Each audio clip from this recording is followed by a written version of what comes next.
नमस्कार मित्रांनो, स्वागत आहे तुमचं D&D कॉमर्स ट्युटोरियलमध्ये.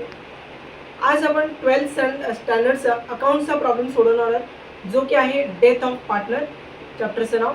आणि आपण सम सोडवणार आहोत तो म्हणजे practical problem number 2. Rahul, Rohit and Ramesh in a business sharing profit and losses in the ratio 3:2:1 respectively. म्हणजेच राहुलचा शेअर आहे 3, रोहित 2 अँड रमेश इज 1. त्यांचा बॅलन्स शीट दिलेला आहे. आता आपण ज्या कामाची वस्तू आहे याच्यामध्ये, तर मित्रांनो आपल्या कामाची वस्तू आहे ती म्हणजे हा आपला 3:2:1. हा तुमचा आहे is nothing but old ratio. Nothing but old ratio. आता आपण बॅलन्स शीट रीड करून घेऊया पटकन आणि मार्किंग करून घेऊया. तर बॅलन्स शीट बघूया. Liabilities capital account Rahul 2,20,000, Rohit 2,10,000 आणि रमेश इज 2,40,000. आपल्या कामाची वस्तू काय आहे? रमेश 2,40,000. आपण काय करणार आहोत? रमेश कॅपिटल अकाउंट जो बनवू त्याच्या क्रेडिटला बाय बॅलन्स ब्रॉट डाऊन म्हणून लिहिणार आहोत. आता मित्रांनो, जेव्हा तुम्ही सुरुवातीची लाईन वाचता ना, तेव्हा नेहमी लक्षात ठेवायचं तुम्ही लगेच शेवटची लाईन वाचून घ्या, म्हणजे तुम्हाला कळेल की नक्की तुम्हाला प्रॉब्लेममध्ये सोडवायचं काय. तर बघा, प्रिपेअर रमेश कॅपिटल अकाउंट. काय बनवायचं आपल्याला? Ramesh capital account and his executives give working profit and goodwill. आपल्याला काय द्यायचं? वर्किंग नोट द्यायचं आहे, गुडविल आणि प्रॉफिटचं. ओके. देन बॅलन्स शीट बघूया. क्रेडिटर्स बिल्स पेबल आपल्या कामाची वस्तू आहे का? तर नाही. नेक्स्ट आहे तुमचा जनरल रिझर्व. जनरल रिझर्व किती दिला आहे त्यांनी? 96,000. आता तुम्हाला नेहमी लक्षात ठेवायचं आहे जनरल रिझर्व, रिझर्व फंड किंवा एनी रिझर्व असेल ना, तो तिघांमध्ये डिस्ट्रीब्यूट करायचा आहे. आपण पण लगेच डिस्ट्रीब्यूट करून घेऊया. 96,000 आणि ओल्ड रेशिओ तुमचा 3:2:1. टोटल केली तर किती बनते? 6. नथिंग बट काय करायचं आहे तुम्हाला? प्लस करायचं आहे. ओके. 96,000 डिवायडेड बाय 6 किती येईल तुमचा? 16,000.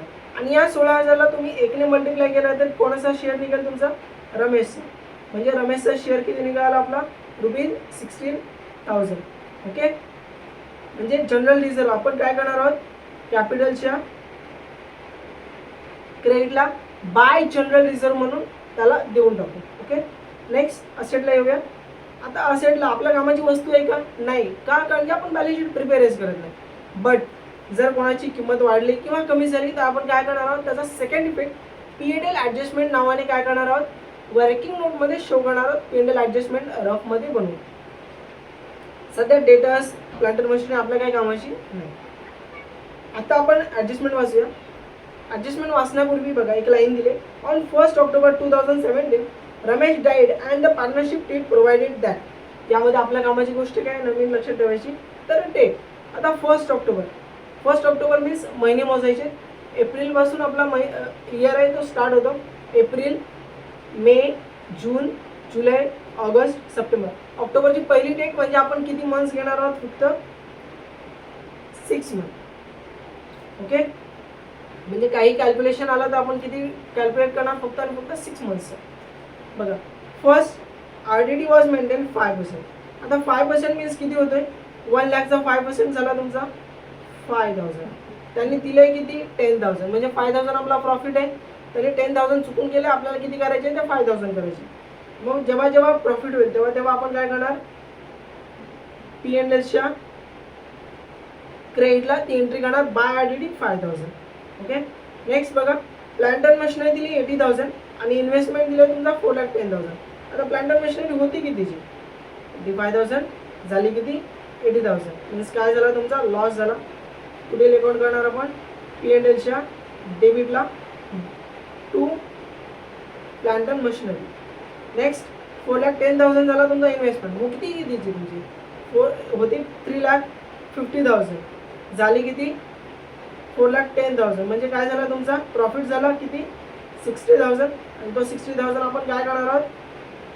रेकॉर्ड करणार आहोत क्रेडिटला, बिकॉज क्रेडिटला नेहमी प्रॉफिट रेकॉर्ड केला जातो. नंबर 3 बघा काय सांगितलं त्यांनी? Of the creditors of item 6,000 no longer liability. म्हणजे 6,000 जी लायबिलिटी बनत होती ती आता रेकॉर्ड करायची नाही. जर नाही रेकॉर्ड करायची म्हणजे ऑलरेडी माझा फायदा आहे. फायदा तुम्हाला सांगितलं कुठे रेकॉर्ड करायचं आहे?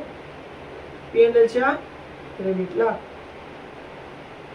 P&L म्हणतोय, बट तो ॲक्च्युली P&L ॲडजस्टमेंट अकाउंट आहे, ज्याला आपण रिव्हॅल्युएशन अकाउंट पण म्हणतो. बट तुम्ही नेहमी लिहिताना काय लिहायचं, P&L ॲडजस्टमेंट. वाय?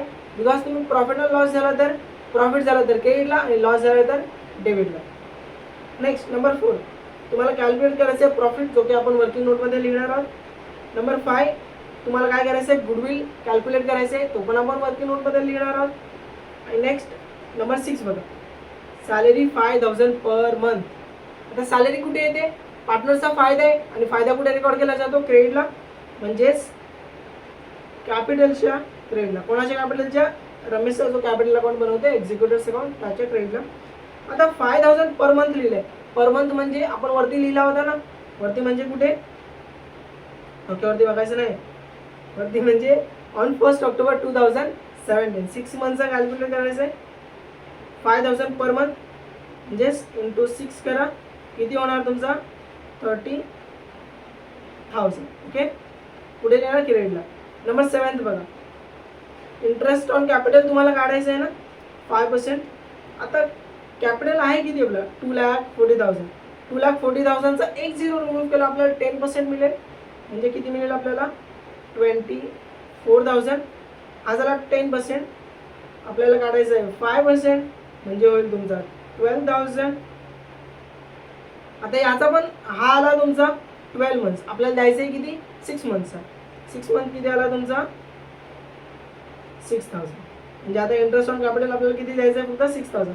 आणि जो की फायदा आहे तर कॅपिटल कुठे लिहिला जातो, बाय बॅलन्स ब्रॉट डाऊन क्रेडिटला. मग इंटरेस्ट पण कुठे लिहिणार आपण, कॅपिटलच्या क्रेडिटला. Next drawings 2,000. आता ड्रॉइंग्स काय असतात, तुमचे खर्च असतात, मग कुठे लिहितो आपण, डेबिटला. आणि इंटरेस्ट ऑन ड्रॉइंग्स पण कुठे लिहिणार आपण, कॅपिटलच्या डेबिटला. ओके, नेक्स्ट बघा, ड्रॉइंग सांगितले 5,000 पर मंथ, देणार किती, मग कसे सांगितलं किती देणार, 6 मंथ्स मीन्स 30,000. कुठे ड्रॉइंग्स, इंटरेस्ट ऑन ड्रॉइंग झाला डेबिटला, मग आपण कुठे येणार डेबिटला. चला तर एक्सप्लेन करून झालेलं आहे. आणि नेक्स्ट व्हिडिओमध्ये आपण काय करणार आहोत, याचा सोल्युशन फुल प्लेस सोडवणार आहोत. तर हातामध्ये पेन आणि वही घेऊन तयार ठेवा. भेटूया पुढच्या व्हिडिओमध्ये. नमस्कार.